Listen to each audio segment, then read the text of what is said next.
আমরা শপথ করিতেছি যে আমরা কেউ বিএনপির অঙ্গসংগঠনের কোন নেতা কর্মী চাঁদাবাজি করিব না,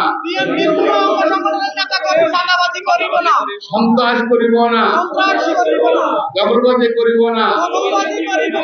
তবে বিএনপি বা যে কোনো লোক যদি সন্ত্রাস চাঁদাবাজি করতে যায়,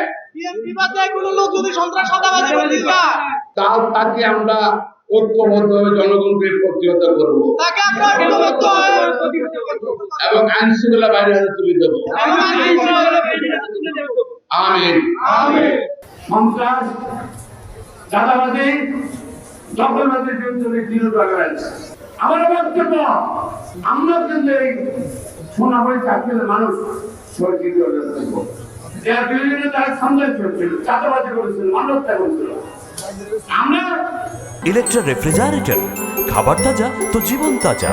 ইলেকট্রা, ফ্রিজের রাজা। চাঁদাবাজি করবো না, তাদের এখন তো আমরা সন্ত্রাস করবো না, দখলবাজি করবো না, এবং খালেদা শহীদ প্রেসিডেন্ট জিয়া বর্তমানে এর কোনো কাজ আমরা করবো না, এবং খালেদা বর্তমানে এর কোনো কাজ করবো না, পার্লামেন্টে বর্তমানে এর কোনো কাজ করবো না, বিএনপি বর্তমানে এর কোনো কাজ করবো না।